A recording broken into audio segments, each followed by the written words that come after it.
This video is made possible by Napleton's Schaumburg Buick and GMC. With over 90 years of experience, Napleton is ready to help you find the best Buick or GMC product to fit your lifestyle.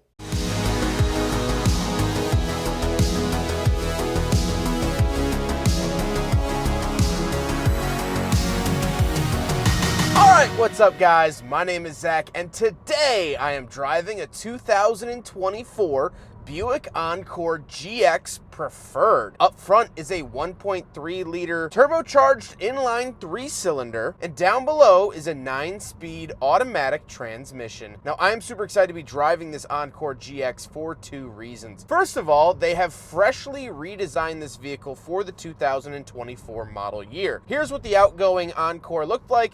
Here's what this Encore looks like. You could see the differences for yourself. But the second reason is the fact that I had really low expectations for this vehicle, and so far all of them have been exceeded. So I'm excited to share why this vehicle is better than you might think. But if you'd like to share your vehicle with me, you can head on over to my website, zachpreidel.com/submit. It's a quick and easy submission form, takes under a minute to fill out, and I come out to you. But let's get back to that 1.3 liter turbo under the hood, making 155 horsepower.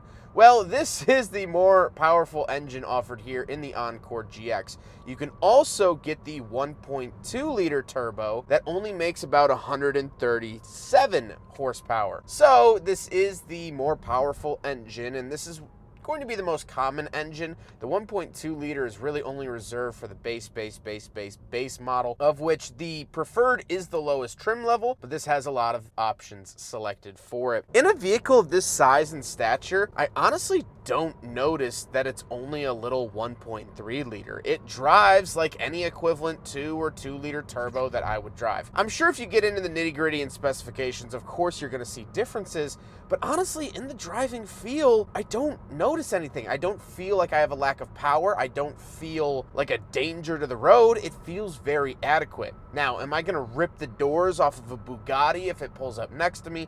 Of course not. But it actually delivers a pretty good driving experience for such a small engine. Now, like I said, paired to it is a 9-speed automatic transmission. You can also find these with CVTs. The 9-speed has been used by Buick for quite some time. They're pretty well known with 9 speeds. They've been doing it for a minute or two, and so I'm not too worried about it. It seems pretty fitting for this vehicle. Last but not least, this particular Encore GX is all-wheel drive. However, you can select front-wheel drive if that's something you prefer, but I am so happy to see that this is an all-wheel drive vehicle, as SUVs and vehicles in this segment should be, and so I'm very happy to see that. So how does it feel to actually drive the Encore GX Preferred? It's actually pretty nice. Now, this is about a $30,000 vehicle, so you're not going to have the amount of sound deadening that you'll find in nicer Buick products. As you can probably hear through my microphone and voice, you do get a little bit of road noise while driving. But the actual dynamics are nice. Frontward visibility is pretty good. Steering is a good middle ground, not too heavy, not too light. The throttle is a little bit laggy, but that is because it is a turbocharged engine, and it takes a little bit for the turbo to spool, which is pretty common across turbocharged vehicles. There is a decent amount of road feel as well, but again, for this classification of car, I wouldn't say it's more than expected. With that stuff out of the way, let's talk about the interior. Well, in front of me, I have a completely redesigned gauge cluster. It is completely digital, and I think it has a really fantastic look to it. I do have my fuel and coolant temperature built in, and I get this sort of nice light speedometer, which really reminds me actually of the Lincoln Navigator having a similar setup. Lincoln Navigator being well up into the $70,000, $80,000, $90,000 range, this being only $30,000. So big props to Buick. On the steering wheel, on the left, I have my cruise control options and my heated steering wheel. Again, very nice for $30,000. And off to the right, we do have my selectors, voice commands, and phone options. I also get the brand new Buick badge here in the center of the steering wheel, which is always nice to see. It makes me feel like I'm on the cutting edge. Off to the left, I do have a climate control vent and my headlight and gauge dimmer switches. switches. And on the door, I have my lock and unlock, power mirrors, and power windows. Moving into the center, I get a continuation of that gauge cluster screen. This is the infotainment screen. It feels very fresh, very new, and it has a new system, or at least aesthetically a new system for the Buick Encore, which I love. Makes it feel very fresh. And of course, I do have Apple CarPlay and Android Auto. I can select a Wi-Fi hotspot if I would like. But other than that, very, very simple. There's not any like crazy apps or anything like that.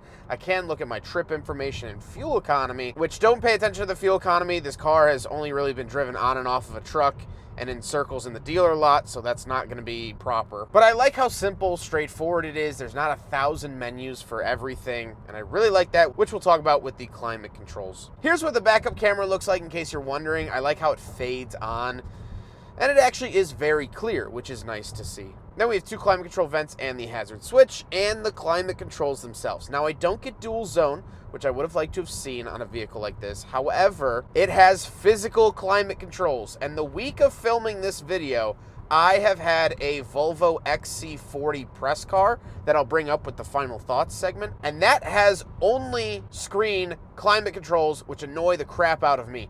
This has physical buttons, which I am so thankful that Buick is still doing because it just makes life so much easier. Then we do have 2 USBs, a USB-C and USB-A. Love that you get both. 12-volt outlet, little cubby, and then we have our automatic start-stop on and off button, all-wheel drive button, lane keep assist button, and traction control off button. Moving into the center, we do have our shifter off to the left for that 9-speed automatic. Buick has used this in a lot of their vehicles. Nothing really new. But I do get a power parking brake down below, and then I get my cup holders off to the right. So we will do a big friggin' bottle test here in the 2024 Buick Encore GX Preferred, and unfortunately it fails. I don't think a Buick has ever passed, if my memory serves correctly, and so this is sticking with the brand and failing the big friggin' bottle test.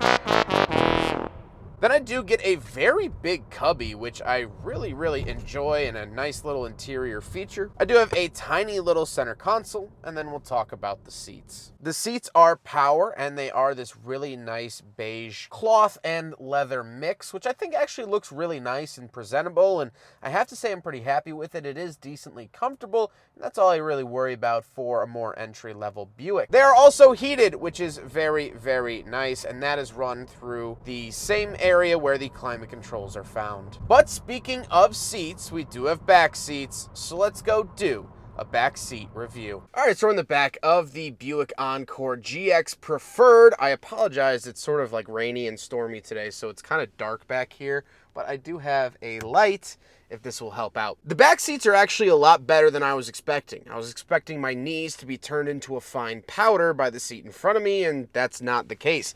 Sitting up, 5'11", not a small guy, mostly torso, head's not hitting the ceiling, knees are not hitting the seat in front of me. If I wiggle them extra hard, they will, but that doesn't count. I do get a center console with 2 cup holders, and I do get USB-A and USB-C chargers down below, one of each. So very, very nice, well-equipped back seats. I'm a big guy and I fit back here. I would not mind riding around in the back seat of one of these. So that's big ups, especially over the outgoing Encore. They have made it a little bit bigger, or at least it feels a little bit bigger, and that is a big win in multiple senses of the word. But let's hop out. We'll take a quick look at the trunk and cargo space, and then we'll talk about the looks. Right around the back of the Buick Encore GX, and actually, I don't have a button on the key fob to open the rear tailgate. It's not a power tailgate, but it won't even pop it, so button down here.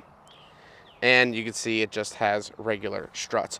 Once we are back here, however, pretty decent amount of space for the smaller Encore, which I'm pleasantly surprised with. You can pull this up.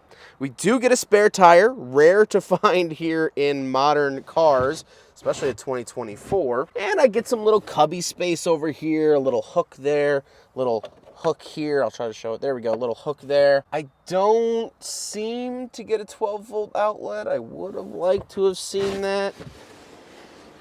And we can actually raise the floor up if we would like. I don't know if you could notice that, but see how it's flush now? You could pull this up, slide it back, And now you actually have a lip.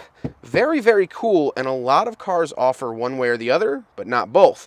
Love to see that in the back of the Buick Encore GX Preferred. Now we gotta talk about the looks, and honestly, I think white is the lamest color that this vehicle comes in, but this is hot off the presses. It's one of the first Encore GXs from 2024 that Napleton GMC and Buick has gotten, so I didn't have many options to pick from, but when you order your Buick Encore GX, please option it in one of the awesome colors that they're offered in. Really, really cool colors that I would highly recommend seeking out. But I think the overall redesign of the exterior comes off really, really well. I think they did a great job with it.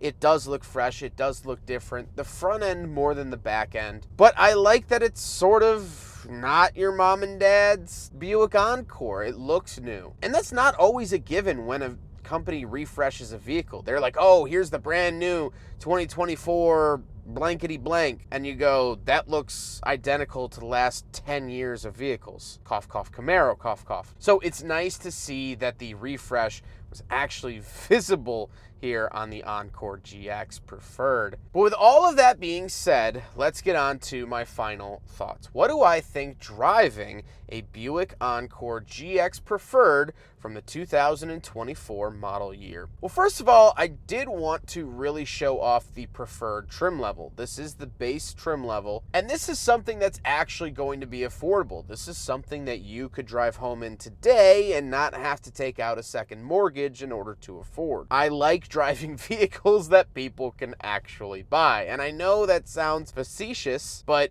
it's really, really not. And so I want to bring up that Volvo XC40 that I mentioned earlier. Volvo sent me that vehicle to test out for 7 days. I got to drive it as my own vehicle, so I have a lot of experience with it. And I really like the XC40. I really, really do. And looking at these two vehicles side by side, you could see the size comparison. They look very similarly sized, and driving both of them, I would say that they feel the same on the inside, at least in terms of cubic space. I think they offer similar cargo situations, similar back seat offerings, and I think they're both relatively handsome. However, there is one glaring difference. The XC40 Recharge I have is $60,000.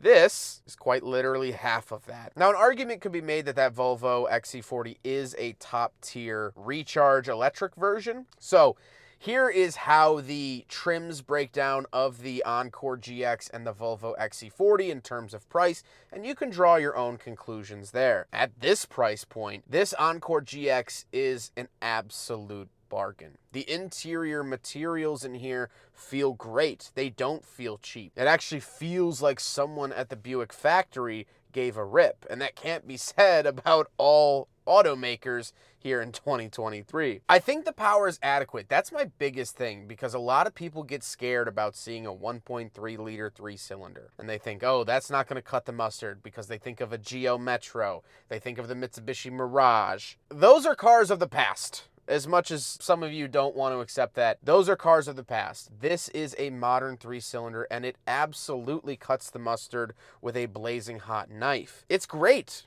I really enjoy driving it. I enjoy the features. And the biggest thing I was most worried about with this vehicle is that it does feel new. It does feel fresh. GM, as a parent brand, is very good about finding features that work and using them until they're obsolete. That's not the case here with this Buick Encore GX, and I'm very, very happy to report that.